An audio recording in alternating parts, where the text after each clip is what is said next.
Hello, everyone. How's it going? Welcome to Side Project, our discussion about all things happening to us in middle age. And before I tell you who's here with me, Ruthie, my co-host, but before I get into that, I wanted to quickly say that I was talking to some of my guy friends this weekend, and they told me that I wasn't being funny enough on the podcast. So I will attempt to up the humor, gentlemen, although I was pleased they were listening. So anyway, Ruthie, how you doing? I'm doing fine. I'm looking forward to what comes out of your mouth this episode. I'm frankly a little bit nervous, but I'm excited to be here today. We've had some great conversations, and we've talked about perimenopause, we've talked about anxiety, we've talked about nutrition.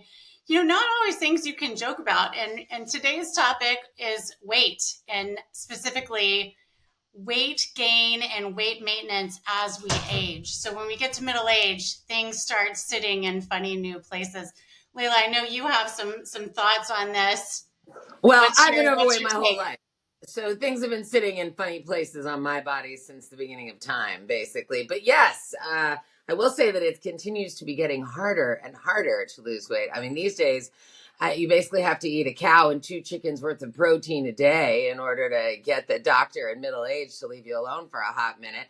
And even then, I'm still hungry because all I want is French fries and crackers and ice cream and all those things. So I think anytime we can have an honest conversation about weight with a medical professional who knows what she's doing, and this one in particular happens to be someone who is giving weight advice to the NBA and other people. So I think she's definitely well qualified to tell us sort of what the hell is happening to us and what types of things we might be able to use to get a better handle on things. Because really, honestly, I cannot eat that much protein in a day.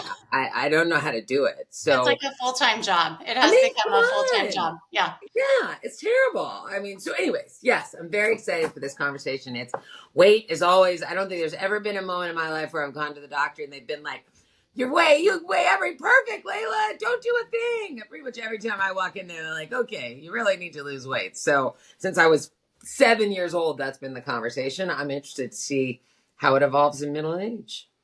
Absolutely. Well, we are excited to have with us today Dr. Rupal Mathur. Dr. Mathur is an internal medicine doctor here in Houston, Texas. She founded Lifelong Weight Loss in 2017 to help patients navigate their general health, nutrition, and weight challenges. And interestingly enough, the Houston Rockets caught wind of her. And so now she is the official nutritionist for the Rockets, who are playing some seriously good basketball this year.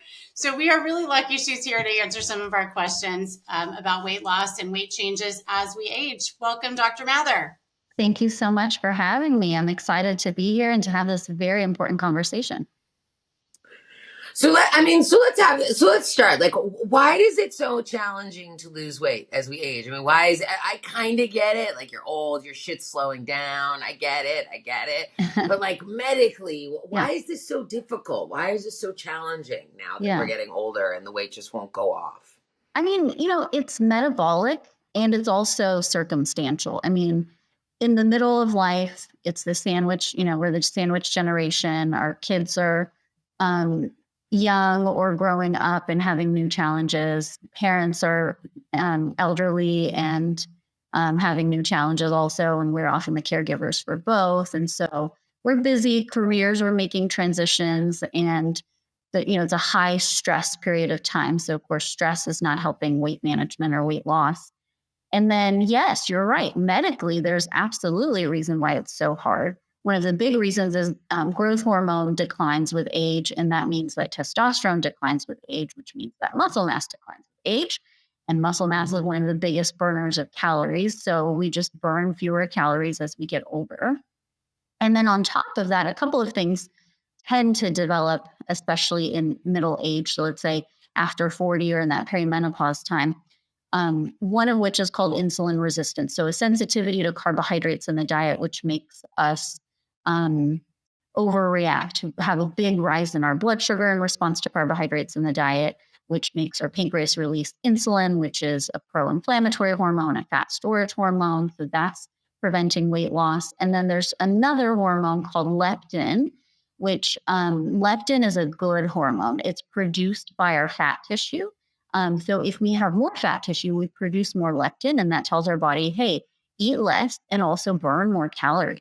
But also, as we get into that mid range of age, we develop leptin resistance too. So the fat tissue is still making the leptin, but the body cells are not responding. So exactly, why is this happening? We don't understand why this happens, but unfortunately, it's a fact of life. And maybe that makes some of our listeners feel better. I hope it does, because there's a lot of self blame and guilt about not being able to control the weight, especially in this period of time. And, I'm here to tell you that it very much is truly a metabolic issue, along with, of course, yes, like life circumstances and maybe less time for nutrition and exercise. But a lot of it, a big component, is the physiologic changes that are happening with aging. So you basically just described me with the whole insulin resistance conversation. Does that mean that, and going back to what we were saying before about protein being a full-time job, consuming enough protein, how much protein do we actually need? And also, should we be eating fewer carbs? So first of all, insulin resistance is one of the factors that can contribute to weight gain in this time period, but not everyone develops it. So, the people who are genetically predisposed certainly can and most likely will. And then some of us who are not predisposed may develop insulin resistance. And then some people just won't at all. And so for those people, they don't need to reduce carbohydrate intake. So it really needs to be something that's tested on blood work, or maybe monitoring blood sugar on a CGM to see, hey, am I predisposed to this carbohydrate intolerance? And then if the answer is yes, then yes, I would say we need to reduce carbohydrates. We don't need to eliminate them, but that means that your body is struggling to metabolize them, and a low carbohydrate diet can definitely fight that. And then the other thing that needs to happen is more protein, just because of what we talked about: low growth hormone, low testosterone, and low muscle mass. And the way to help both preserve and build muscle mass is to eat adequate protein. Now, that being said, I don't think women and people in general need to eat as much protein as some of the sources out there suggest. Simply because there's just no evidence that if you eat beyond a certain amount of protein that you're really getting any additional benefit. So when we talk about protein, the minimum requirement is called the RDA. And that's how much the average person needs to avoid a deficiency, to not be malnourished. That's 0.8 grams per kilogram. That's a low amount of protein. Almost all of us recognize that that is not enough protein to build muscle mass and even to prevent muscle mass loss as we're actively losing weight. So my targeted range is 1.2 grams per kilogram of protein. And then up to 1. Wait, if I don't understand what kilograms are. Exactly. So let's say that the average woman, I don't know what the average woman weighs, but let's take an even number. So 70 kilos is often kind of like an average weight of a person. So 70 kilos is the same as 154 pounds. And then 1.2 grams per kilogram is 84 grams of protein per day. 84 grams of protein per day is a very doable amount of protein, because 4 ounces of chicken or salmon is 25 to 30 grams of protein. So it's like 2 servings. Yeah. So like maybe 2 servings and a snack of something like Greek yogurt or cottage cheese or something, and then you can hit that. And then there's probably a small amount of incremental benefit going from 1.2 to 1.6 grams per kilogram. So in our scenario, with 70 kilo person, 1.6 is 112 grams of protein, which still with protein shake is very doable. I think the suggestion that people need to be eating 1 gram per pound of body weight, that's unrealistic for most people unless that's their full-time job. And that's also unnecessary. There's just no data that shows that anything beyond that 1.2 to 1.6 grams per kilogram is actually augmenting muscle mass. Okay, so if I take more hormones, can I eat more carbs? No. Are you talking about, so of course, hormones are a catch-all term. So you're talking about estrogen and progesterone? No, I mean like menopause, the evening shit out hormone, that situation. Yeah. Or Yeah. calming things down a bit. Right. Estrogen, progesterone for women, testosterone for men. Right. Now, I'm sorry, ladies, but testosterone for men does improve body composition. So, I know. I mean, men. Why can't we have some of that? What the hell? I don't know. I mean, the other thing that's really unfair is that men can lose weight with exercise and women usually cannot lose weight through exercise. It is so I knew it. I mean, what? Come on. I know. And then again, women are punishing themselves thinking, well, I can't control my weight. I must not be working out enough. And then, that self-blame and guilt comes in. But anyway, so estrogen and progesterone for women certainly can help address perimenopause symptoms, hot flashes, night sweats, vaginal dryness, but doesn't really impact the body composition as much as it might be suggested. You start estrogen and then the belly fat will melt away. No, I'm not seeing that at all in my patients. I see a lot of patients who are seeing a very good hormone replacement provider, meaning they're on a very appropriate regimen of hormone replacement therapy, but they're still struggling with their weight. Weight management is a whole different piece for their management. So what do you do? So we can't eat anything. If we work out, it doesn't help, and our husbands get thinner and better looking, which is annoying as hell. So like, what are our options? I mean, I can't. Also, these protein shakes. I mean, I'm trying to shove them down, but can they make them taste good? Is that like against the rules? I don't understand. I like mine. Yeah. Ugh. There actually are some great ones out there. You have to find one that you enjoy. Thorne is a brand that I like because it has very clean ingredients and it's third-party tested. We use Thorne products a lot on the NBA because they have some NSF certified for sport products too. And so what does that mean? NSF certified for sport just means that product has been tested for contaminants that can cause NBA players to test to have a positive drug test for banned substances. So they test for specifically the banned substances by the NBA or by all the global sports organizations. So it's just an extra layer of testing that not all lines of products will offer. That's good. But yes, I agree. I mean, it is hard. What actually matters in terms of weight loss? Is it calories? Is it protein? Is it macros? Like what is can you lay it out for us? Yes. I mean, at the end of the day, you have to be in a calorie deficit to lose weight. So people who think that they are not eating enough to lose weight, that is generally a fallacy. That is out there a lot. We hear that a lot because I think what people mean when they say that is, well, if you're not eating breakfast, then you're overeating at lunch and dinner. And the problem is that you're not eating consistently throughout the day. And for some people, actually skipping breakfast is fine. Like they actually manage their weight better when they're skipping breakfast. It really depends on the person. But the point is that it's not that you need to add calories into your diet to lose weight. You just need to have the calories at the right time of day so that you don't overeat. And obviously, that's very much easier said than done. But at the end of the day, you have to be in a calorie deficit. That's number one. Number two is you want to eat adequate protein because if you are in a calorie deficit, you don't want to lose excessive amounts of muscle mass. Everyone will lose a little bit of muscle mass. I like for my patients to lose 15% or less of muscle out of everything else that they're losing. So if they're losing 100 pounds, 15 pounds or less should be muscle and the other 85 pounds should be body fat. And then low carbohydrate intake may be suggested if your labs are consistent with insulin resistance. And not only will that, what that will do is it will help you to lose weight because it'll reduce your calories in because we're cutting out carbs. So, you're not adding that extra piece of bread to your meal. So you're automatically cutting out calories by reducing carbohydrates. But also carbohydrates, especially for people with insulin resistance, can drive hunger and cravings.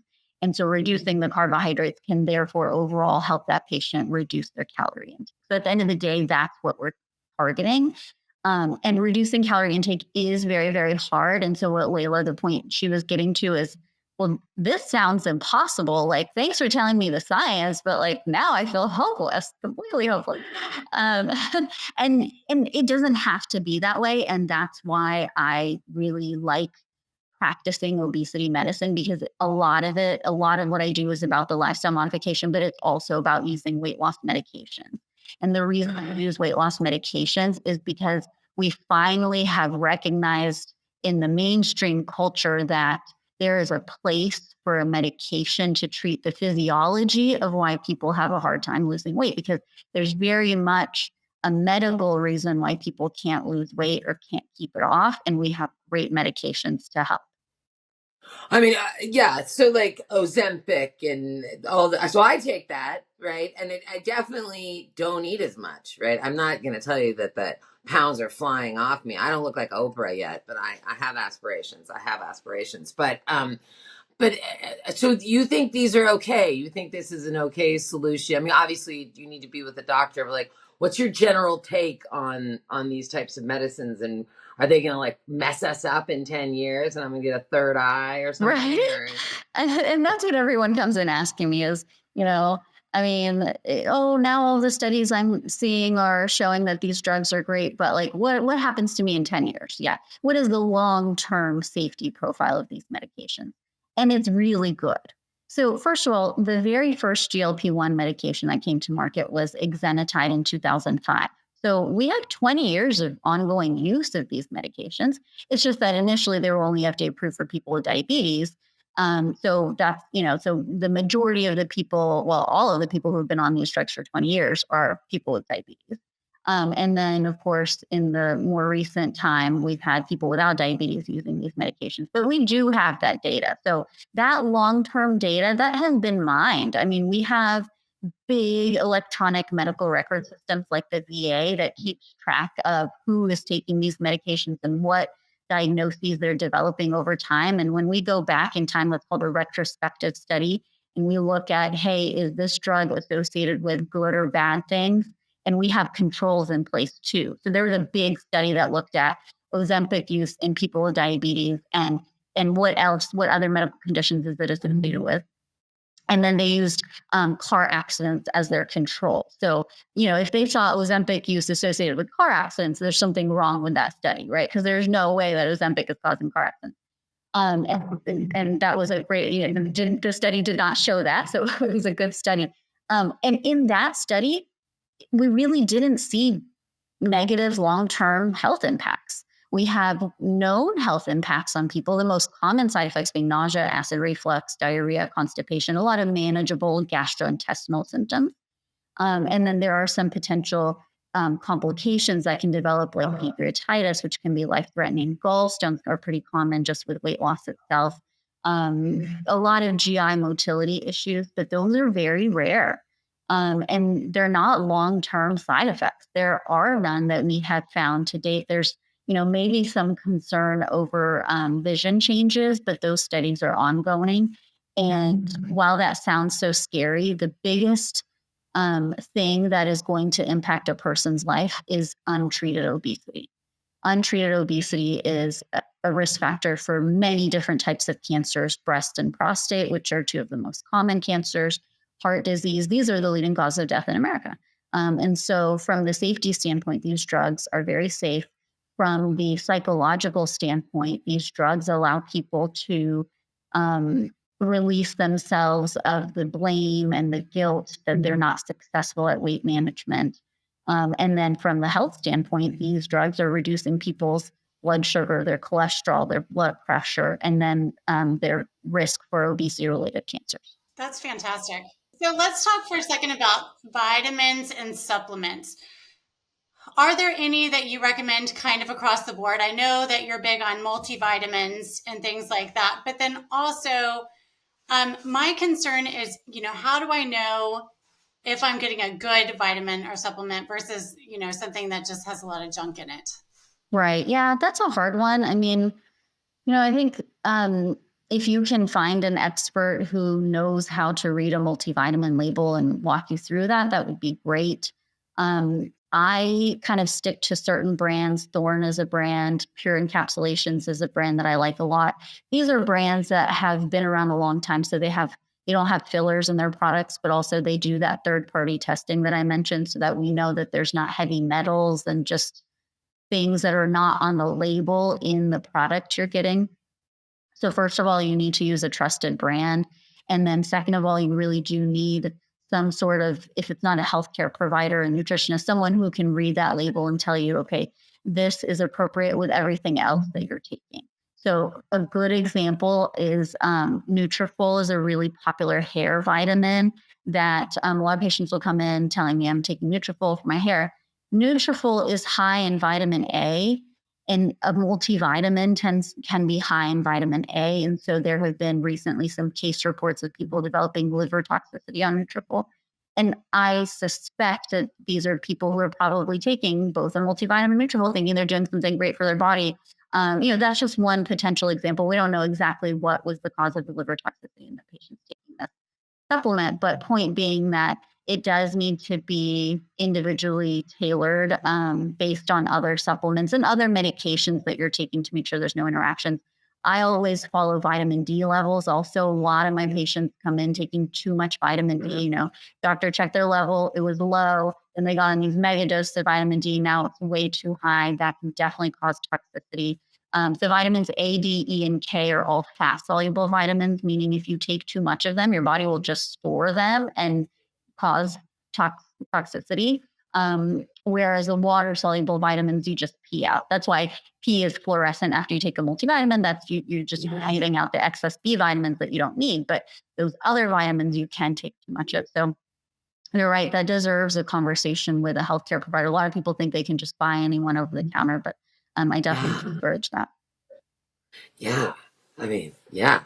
Okay, here's another thing that always comes up. Like, if you do one thing when you turn midlife, don't smoke and strength train. Like, go to the gym and lift weights and like, okay, I'm trying to do that. I get it. But like, why is strength training so important right now as we're like in our 40s, 50s, 60s, moving into that sort of zone? Right. Again, it's that decline in growth hormone, the decline in testosterone. These are things that are working against us and causing muscle mass loss. So our muscle mass peaks in our 20s.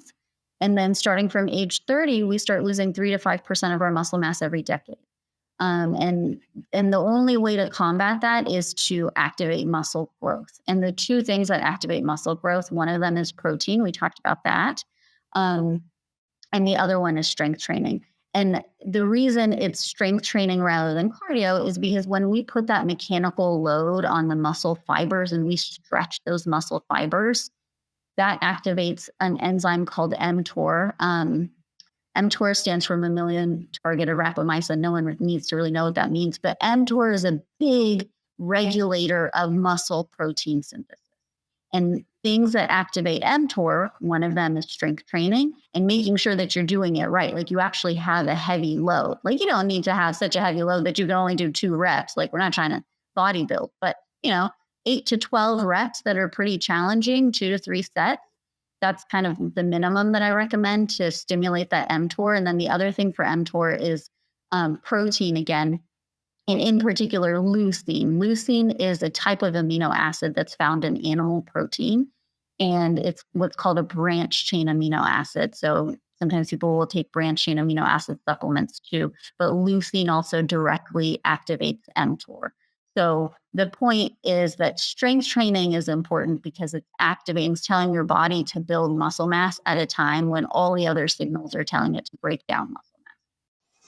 Do you have any kind of hard and fast tips for weight loss? And I'll give you an example. So I am a patient of Dr. Mathur. She's been helping me because I'm pre-diabetic. So I felt like nobody was kind of listening to my concerns about my blood sugar.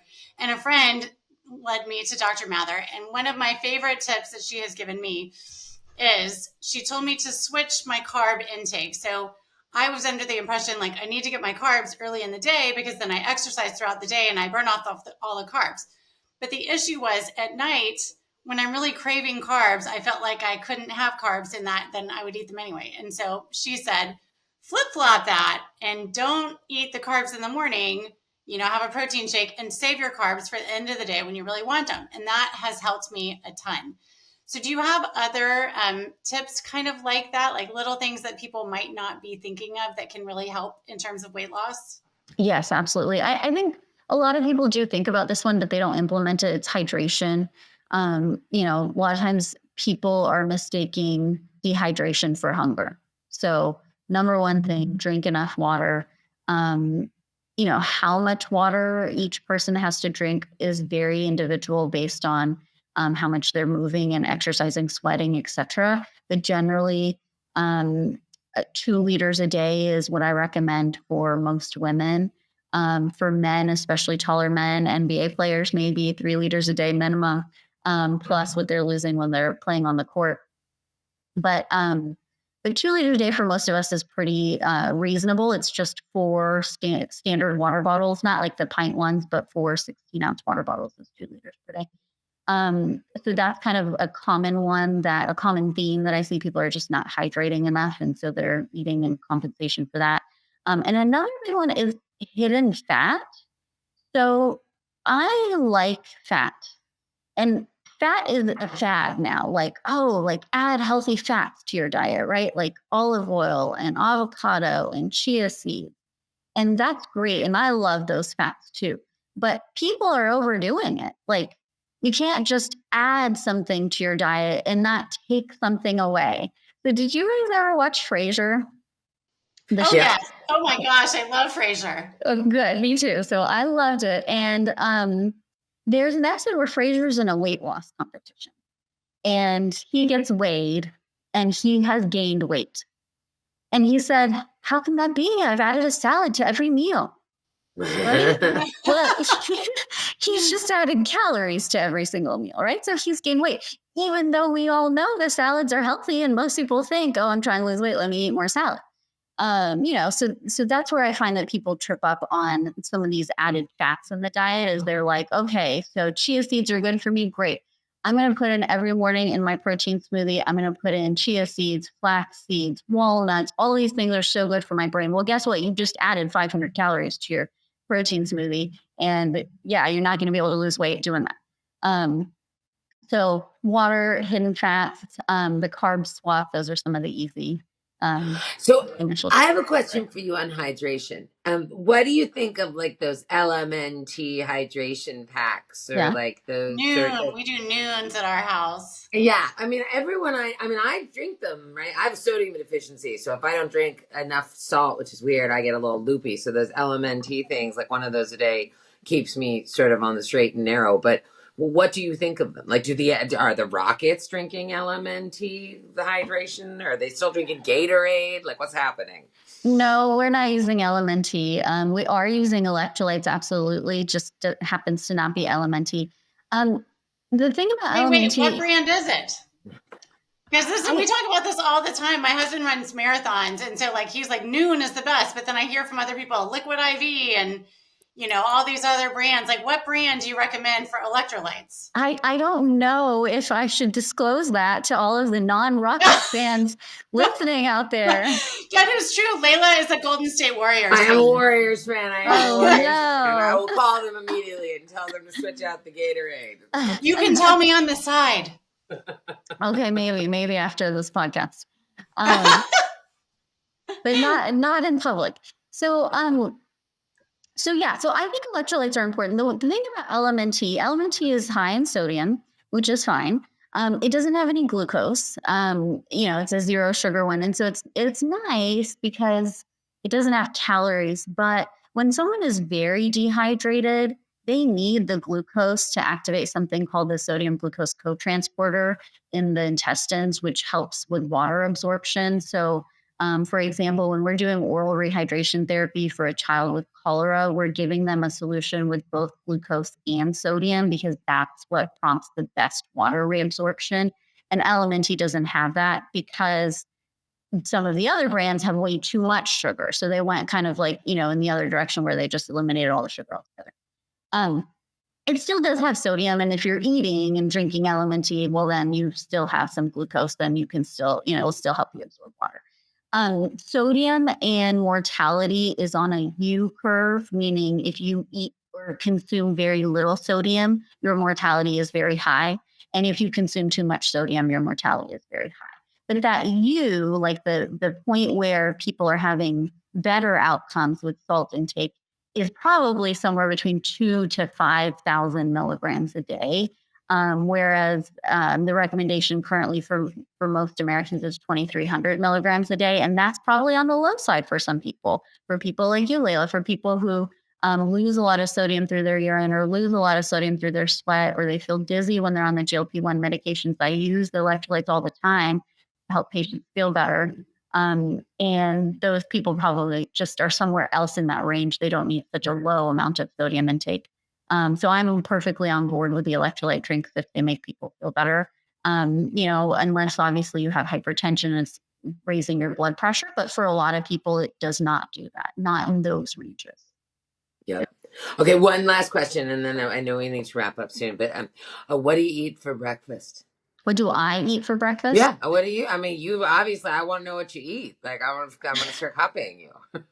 So I waffle, but I usually will do a. I don't eat a waffle. I'm meaning I vacillate. So I usually will do I was like, I was like, waffles, great. Not fair. Not a waffle. Not a waffle. I love waffles. I was like, what? What? No. So my story actually, and the reason I got so interested in nutrition is because I had an A1C in the pre-diabetes range 7-8 years ago before I started my practice, because I was just eating so poorly and my genetics are so, both my parents had diabetes. And so I'm just really predisposed to that. So I'm very careful about carbohydrates in the diet. And I do what I told Ruthie to do, which is I save my carbs for dinner. I'm eating with the kids. I don't want to feel restricted at dinner. And the kids certainly can have carbohydrates. I'm not making, 2 different meals. But in the morning, a lot of times I will do a fast, a 16-hour fast, and then I'll break my fast at around 10:30. That's my first patient break with a protein bar. Or sometimes I really just need a protein shake in my chai in the morning. And so I will end up not fasting and have, but I always have some sort of caffeine in the morning too. So it'll either be chai or just black tea. I cannot drink black coffee. So if it's coffee, it's going to be with a protein shake too. But some sort of caffeine in the morning. That's super helpful. Yeah, I've started on the protein shake that Dr. Mathur recommended for me, which is Thorn, again, the brand that's come up several times here. And it has really helped me a ton. Keeps me full for, almost pretty much the whole morning, which is great. And you've lost weight. I mean, I have. To lose, but you lost weight, which is annoying. Some of us actually have a shitload of weight to lose and are not dropping weight. But I bought Thorn too, Dr. Mayer. She told me to buy it because she said you were. So I'm. It's coming. I'm gonna start using that one too. Good. And if you're taking the GLP-1 and you're not losing weight, please ask an experienced provider what's going on, because if you... Oh, I am losing weight, but it's just so long. And then these annoying people take 4 shots and lose 35 pounds. I mean, it's just, I am losing weight. And the doctor's like, this is the right way to lose weight. But it's very annoying when skinny people take it and lose 20 pounds and you're still huffing down 2 pounds a week. And it's just a little bit But no, it is working. It is working. But it's hard. Yeah, it's hard. It's hard. And I'm definitely... I beat myself up. I'm like, you suck. Yeah. You're an idiot. I do all that dumb shit. No, exactly. Yes, I know. You're not. And I'm glad you mentioned Oprah, because I tell my patients all the time, hey, you know who struggles with their weight? Oprah Winfrey, Bill Gates, Elon Musk, as crazy as he is. I mean, there are these brilliant, successful professionals who have every tool at their disposal, and they struggle with their weight, and they take the GLP-1 medications. And those 3 in particular have made it public. And that means that, they're not a failure, and neither are you for needing medication. 2 pounds a week is really good. Oh, you're a sweetheart. It is a journey. It is absolutely a journey. Yeah. Well, that's about all the time we have today. Dr. Mathur, thank you so much for joining us. This has been fabulous. Everybody can find a recap of this conversation on our website at sideprojecthq.com. You can also learn more about Dr. Mathur and her practice at lifelongweightloss.com. I think that's right. Yes. If you're in Houston, you can go see her in person, which I highly recommend. And also you can follow her. She's a fun follow on Instagram, and her Instagram handle is Dr. Rupal Mathur. We'll link it on our Instagram so you can find it there too. But thank you so much for joining us. This was so super valuable. Thank You're you amazing. both. I really enjoyed it.